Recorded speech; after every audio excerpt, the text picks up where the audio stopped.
Comme vous le voyez, c'est la fiche Pokédex de Ponce. Ne me posez pas trop de questions, on sait pas trop ce qui se passe là-dedans. Ponce, la fleur, c'est son petit surnom apparemment. Ponce a l'air d'être type herbe et poison. Bah, c'est un peu le thème de la fleur, hein. Une belle fleur se trouve sur le dos de Ponce. Elle prend une couleur vive lorsqu'elle est bien nourrie et bien ensoleillée. Le parfum de cette fleur peut apaiser les gens. C'est vrai que Ponce a un pouvoir apaisant sur les gens quand il parle. Il est posé. Voilà, c'est un petit peu sa personnalité. Question un petit peu sur l'orthographe. Le numéro national est 10. Il arrive même en 9ème place en fait. Donc il est plus 9ème que 10ème en ce moment en tout cas, hein, depuis les 30 derniers jours. Son nom, on le sait, c'est Ponce. La région Provence-Alpes-Côte d'Azur. Effectivement, il est né à Avignon et il y a passé toute son enfance. Ponce serait de génération 1. Alors effectivement, il a repris le streaming en 2016, mais avant ça, il avait monté une chaîne Twitch. Bien avant ça encore, il regardait la première version de Twitch qui était Justin TV. Et on peut dire que c'est un Pokémon de première génération du coup. Un Pokémon de type fleur évidemment. Le sexe masculin à 100%. A priori, on n'a pas vérifié. Les différentes langues. En anglais, Pumis. En germanique. Bimstein. Pardon, j'ai pas entendu. Bimstein. Bimstein. D'accord. En italien. On va tous les faire, hein, je vous préviens. Pomice. Pomice. La voix la plus suave que j'ai entendue de la journée. Pomice. Putain, c'est fou. Tu dis n'importe quel mot en italien, t'es beau gosse. En espagnol. Piedra Pomme. Piedra Pomes. Piedra Pomes. Comment se dit Ponce en japonais? Karuishi. Karuishi. Ok. Alors, quelle est la ligne évolutive de Ponce? On voit Ponce à ses 18 ans. Jeune homme, chevelu, bouclé. Pas trop de commentaires non plus, hein. On sait bien que Antoine Daniel a repris cette photo lors du Z-Event. Ensuite, on a la première évolution. Il suffit de lui donner 25 bonbons apparemment. Il évolue en Ponce-Fesse. Cette fois-ci, qui, on dirait, fait encore le mariole. Oui, il aime bien faire le cabotin, le foufou, après un live de 5 heures, quand il était encore à la Yumad TV. Donc on en reparlera plus tard. Après, il faut 100 bonbons, et là on arrive au Ponce-Fleur, donc il fait toujours le con. Ensuite, les statistiques. JS, c'est le nombre de jours streamés en cumulé en fait. Je crois que ça représente à peu près 5600 heures, c'est assez fou. On voit aussi que le nombre de followers de Ponce est de 400K. Alors c'est pas mal du tout, hein, franchement. Et surtout que sa croissance a été assez explosive ces derniers temps. Son nombre d'heures le plus streamé au cours d'un mois est de 250. C'est comme s'il avait streamé à peu près 8h20 minutes tous les jours d'un mois. PC Max. Alors si j'ai bien compris, les PC Max dans Pokémon Go, c'est la puissance. Bon, nous on va convertir ça en nombre de viewers moyen par stream. On a le niveau 15, la période de la Yumad TV, qui s'est formée avec Zulu et Callisto. C'est les seuls protagonistes que je connais un petit peu. Ils avaient à peu près 400 viewers moyens, ce qui est vraiment pas mal du tout. C'est parti à la base de Ponce. Il s'est dit pourquoi pas monter une web TV. Ça porte le nom de Yumad parce que Ponce à l'époque avait une guilde qui s'appelait Yumad. Ils étaient dans le top français de WoW. Et du coup, la Yumad TV, je l'ai montée avec plein de gens de Yumad. Enfin, tu vois, c'est pour ça de ma guide Yumad. T'étais bien classé, enfin. Ah bah, top guild FR quoi. Donc oui. Ah ouais, quand même. Ah oui, ce personnage, je pense, ça peut faire peur. Temps joué au total 203 jours, 8 heures. C'est une belle histoire finalement qui se termine 5 mois après le commencement parce que différentes choses, et notamment Ponce nous relate que c'est parce qu'il avait plus de matériel, il a complètement arrêté le jeu vidéo et le streaming dans son intégralité pendant cette période-là. Écoutez, c'est comme ça, hein, ça arrive, des événements de la vie.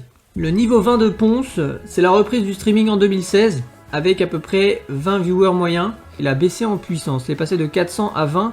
Enfin, il a quand même repris 2-3 ans après son dernier stream, donc c'était déjà fou en réalité qu'il ait déjà 20 personnes qui le suivent, encore de la Yumad 2 ou 3 ans plus tard en mode bah salut Ponce, qu'est-ce que tu fais là et tout. Le niveau 25, qui correspond à après la Eclipsia Academy, c'était un incubateur de jeunes talents, jeunes streamers, pour venir live dans la web TV qui était Eclipsia en cette année 2017, qui était déjà à la dérive. Hein. Ponce savait très bien qu'il n'avait pas énormément à en retirer, surtout de l'expérience, et donc c'est ce qu'il a fait, il a profité un max. À ce moment-là, il s'est retrouvé avec pas mal d'autres jeunes streamers, on en reparlera juste après, hein. Oui, vous inquiétez pas. On voit aussi hein, que quand même il est passé de 20 à 80 viewers moyens juste après la Eclipsia Academy, donc ça lui a fait gagner pas mal. Hein. Et on sait qu'au tout début, comme ça, passer de 20 à 80, c'est quand même significatif, c'est pas rien du tout. Le niveau 30, c'est après la PGW 2018, apparemment, donc 150 viewers moyens. Il y a eu un pic d'un coup. Est-ce qu'à ce moment-là, il était déjà chez Eclipsia? Peut-être. En tout cas, il avait fait une vidéo pour la PGW 2018 qui s'appelle « Je fous le bordel à la PGW ». On va se la réserver là de suite, on va la regarder parce qu'elle a l'air super drôle. Et salut à tous les potos, on se retrouve pour un micro-trottoir un petit peu particulier. Pourquoi? On est à la PGW. Ce sont des randoms, complètement randoms, qui font une arame. Si tu veux, c'est le pire stand de merde. Regarde. Hey! En fait, ils sont nuls, c'est pas des bons joueurs. Je pense qu'il a crié tout le week-end. Déjà qu'il a la voix défoncée, mais il crie quand même. Mathieu, tu regardes souvent des compétitions d'aram comme ça? Non, quasiment jamais. Tu fais des arames, toi? J'y joue, mais un tout petit peu. J'y joue pas beaucoup. Et les arames, c'est ton mode de jeu préféré? Non, pas du tout. Mais en fait, je m'y connais pas trop dans ce jeu. Et pourquoi tu regardes? Parce que je suis avec mon pote et voilà, je regarde pour faire passer le temps. C'est ton pote qui joue là? Non, pas du tout. Il regarde. Ils sont nuls à chier là, les gens qui jouent. Bah, j'en sais rien, je peux pas juger moi. Ah non, mais moi je te le dis, hein, ils sont à chier. Voilà les reliques de cette PGW 2018. Ah franchement, il est drôle. Il est drôle le pompon. 3000 vues. Là, c'est de l'exclu, quoi. Quasiment personne ne l'a vu cette vidéo et pourtant elle est très drôle. Niveau 35, après le premier Ponce la nuit, donc début 2019. Je crois que le premier était avec Maxi Dan, il y a eu Xari assez rapidement également. Là, ça lui a fait gagner pas mal de visibilité. Moi, c'est avec les Ponce la nuit que je l'ai connu, Ponce, donc assez tardivement. À ce moment-là, ça régale pour Ponce. Donc il passe de 150 à peu près 400 assez rapidement. En avril 2019 pour Ponce, c'est le niveau 40 puisque c'est le Tour de France avec Rivenzi, son pote. Donc là ils vont aller un petit peu partout en France pour découvrir le milieu du streaming à travers plein de structures. Donc ils vont aller visiter chez Domingo, Calistou, Solari, 1000 viewers moyens, donc ils sont chauds quoi. À eux deux, ça a fait une belle émission. Le niveau 50 pour Ponce, et le moment où il devient chroniqueur chez Popcorn. C'est lors de la 9e émission qu'il remplace notre Zank malade après la PGW 2019. Il va se faire une place dans le cœur des viewers de Popcorn. Il passe directement de 1000 à peu près 1250 et puis on ne l'arrête quasiment plus. L'événement qui va être structurant pour la carrière de Ponce, en tout cas révéler sa puissance et l'engagement de sa communauté auprès de tout le monde, c'est le Z-Event 2020. Score incroyable en termes de donations, ça montre à quel point sa communauté est engagée auprès de lui. La machine est lancée, on peut le dire, 8680 viewers moyens sur le mois de janvier 2021, c'est les chiffres. Hein.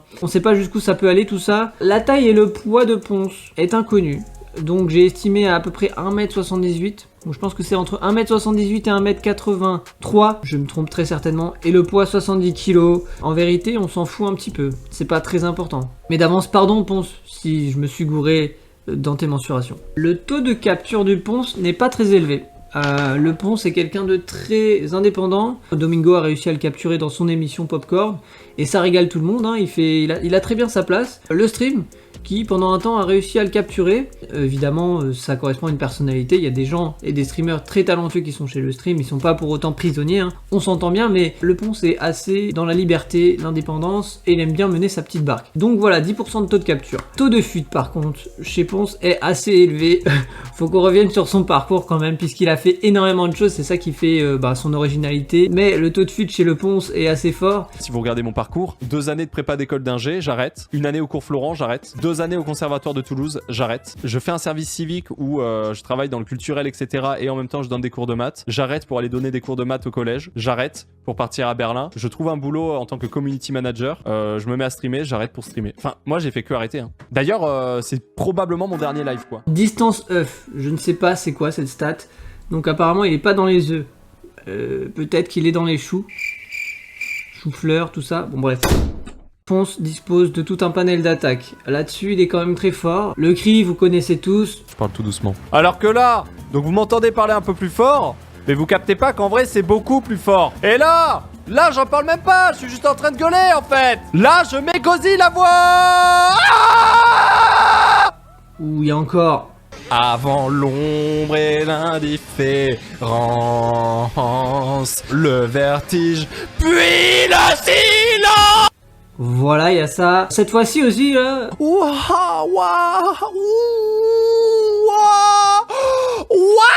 le gâteau. Alors, je ne sais pas à quoi correspondent les chiffres à droite de l'attaque.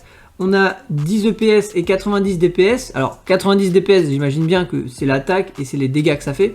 EPS, c'est en rapport avec l'énergie.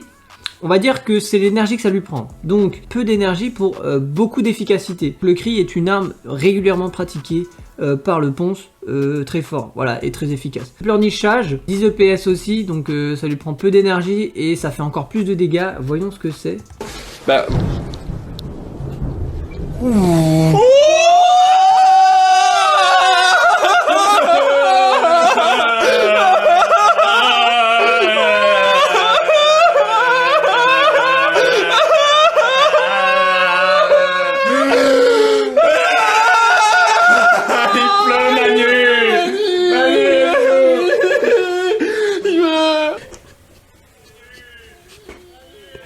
Ah, il me flingue ce passage à chaque fois, je suis mort. Alors, avec le carton, cette référence, je l'ai toujours pas. On va la découvrir ensemble. J'ai la vidéo de l'originel, de pourquoi, de comment c'est né. Je sais pas. Avec le carton, c'est une attaque qu'il pratique souvent. J'ai jamais compris. Ah ouais. Messieurs, dames, vous êtes 2000 pour aller voir la Mario cartonnade de cette Japan Touch. Qu'est-ce qui va se passer, à ton avis, Rivenzi, pour cette cartonnade? On est ravis d'être là déjà au Cartonnade, c'est un événement qui est national et c'est rare d'avoir un niveau cette année, on a un niveau. Parce que certes, il y a Gérard qui est l'année dernière, mais il n'y a pas Dédé, il n'y a pas David, il n'y a pas Patrick non plus qui n'était pas là. Là, il y a tout le monde, le gratin, le must du must, qui est De venu, la cartonnade qui est venu. Quelle complicité, c'est magnifique. Ah, bien sûr, il y a tout le sud-ouest de la France qui est venu, les gars de Bayonne, de Biarritz, ils sont là, les Biarros et toutes les Ferrières, ils sont là. Rivenzi, en journaliste, il est toujours aussi fort, toujours efficace. Lui, ce serait attaque journaliste pour Rivenzi. Avec le carton. Et ils y veulent, Toujours. et ils y veulent, Et ils toujours un collent, personnage et ils remettent différent. et toujours, ils inventent. C'est des gars, ils en veulent. Ils mangent des œufs les matins, ils mettent des œufs crus le matin, c'est pour te dire. Ils gobent les œufs. Ils gobent les œufs. De leur Ah, propre et ouais, poule. pour les protéines, maximum de protéines. Je suis ravi. Je suis Avec ravi le pour carton. eux. Avec le carton, je suis ravi pour eux. C'est exceptionnel d'être là. Il y a le public, on va passer à Boba, il y a les petits qui sont là. C'est exceptionnel. C'est exceptionnel. C'est le Avec travail le carton. de toute une année qui est récompensé. Avec le carton. Très clairement. 1, 2, 3. Avec le carton. Avec le carton. 1, 2, 3. Avec le carton!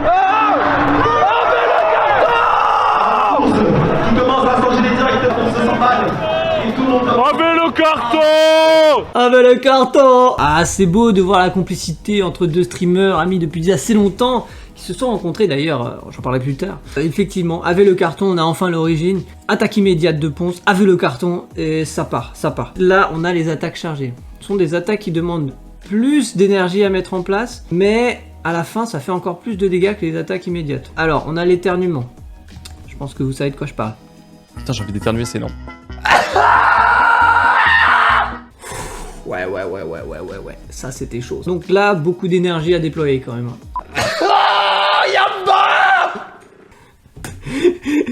Alors, j'ai oublié de... Il y a l'éternuement Yamba. Déjà, faut avoir envie d'éternuer. Et ensuite, faut pousser le cri à son paroxysme. La tête de con. La tête de con, j'aurais pu dire la tête de couillon, la tête de... Voilà, c'est pas pour dire que Ponce est quelqu'un de con, loin de là, hein. Au contraire, il est très intelligent, bien sûr.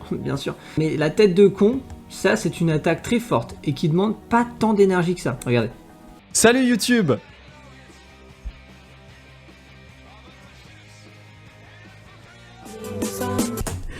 Ah, il me flingue à chaque fois, putain, je suis mort. Je peux me la repasser à chaque fois, sa tête, elle me tue. Dites-moi si vous avez rigolé. Faustine, c'est l'imitation de la fille un peu niaise, par Ponce. J'ai pas du tout d'accent, je suis né à Paris, donc à Paris, y a pas d'accent. On est complètement sur un... En fait, on est sur le non-accent en France, quoi. Y a absolument pas d'accent à Paris, si tu veux. On en a fini pour les attaques, vous avez vu, il y en a beaucoup, hein. On avait encore le la la la la.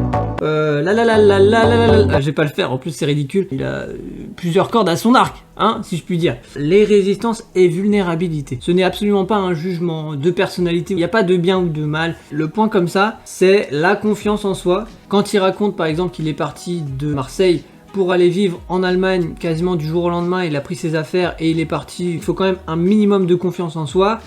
pour y aller comme ça et se dire bon bah j'y vais, au pire il se passe quoi. Résistance à la négativité. Ponce c'est quelqu'un de toujours très optimiste apparemment, donc je le connais pas personnellement, faut savoir qu'il a fait un test de personnalité aussi qui va étayer ce que je suis en train de dire. D'ailleurs je devrais même pas parler de sa personnalité en tant que simple viewer, on ne sait pas qui sont les gens à l'extérieur des streams finalement. Forte résistance au jugement, preuve de bienveillance de la part de Ponce. Quand on pourrait se moquer d'un événement, lui va détourner, il ne va pas se moquer, c'est plutôt cool de sa part, moi j'aime bien cet aspect là, c'est que plutôt il va encourager. Si quelqu'un se plante dans quelque chose, eh bien au lieu de l'enfoncer, il va l'encourager à continuer et aller au mieux. On peut le voir dans cette proposition de rap de tous les rappeurs de France qu'il avait fait ce stream il n'y a pas si longtemps. Carrément il y a des mecs qui se plantent totalement, il ne se moque jamais. Et au contraire, il va plutôt les encourager, ce qui est plutôt rigolo de sa part. C'est quelqu'un de plutôt extraverti, il va vers les gens, il est dans le social, il aime bien parler en fait, il aime bien échanger, c'est quelque chose qui lui donne de l'énergie j'imagine. La résistance double de Ponce, c'est ça passe crème. Globalement, il évite le conflit, il aime au contraire qu'on l'apprécie plutôt, ça passe crème, c'est-à-dire pas de conflit, tu m'aimes bien, je t'aime bien. On essaie d'avoir une relation qui nous porte tous les deux dans le plus, et pas dans le moins. Donc ça, c'est un petit peu la vision, j'imagine, de Ponce. Ponce, reprends-moi si je me trompe. Voilà. Dans les vulnérabilités de Ponce, tenez-vous bien. J'ai pas trop travaillé cette partie, je n'ai pas étudié les vulnérabilités de Ponce. En plus, des fois, il y a des trucs, enfin, ça n'a rien d'objectif, donc pourquoi donner mon avis là-dessus? Ponce a les vulnérabilités de ses qualités. J'ouvre, il fait chaud. Voilà, j'ai ouvert. Hein.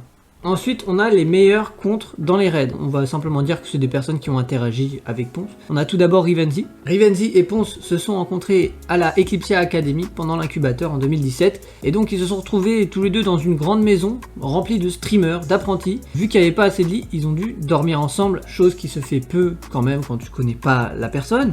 Apparemment, ça s'est très bien passé et depuis, ils sont devenus des méga frérots. C'est cool, ça fait plaisir déjà. Et puis après, ils ont fait plein de choses ensemble. Je vous en parlais tout à l'heure, le Tour de France. Ils streament régulièrement ensemble. La magie opère, comme on dit, donc c'est cool. Ponce a rencontré Antoine Daniel pendant un Ponce la nuit. De là est née une amitié assez charnelle. À un moment d'ailleurs, Ponce ne se faisait plus baiser correctement par Antoine Daniel. En ce moment, l'ambiance entre Antoine et moi est assez délétère. On verra ce qu'il en est de la nouvelle année, s'il a pris des bonnes résolutions et s'il devient quelqu'un de bien ou pas enfin. Mais pour le moment, ce qui est sûr, c'est qu'entre Antoine et moi, c'est terminé. Vous ne nous verrez plus ensemble parce que, clairement, il ne me baisse plus. C'est des choses qui arrivent. Calistou est aujourd'hui PDG d'une entreprise qui s'appelle le Watt Social Club. C'est une structure qui s'adresse aux influenceurs principalement et aux marques pour développer des partenariats ensemble, des projets.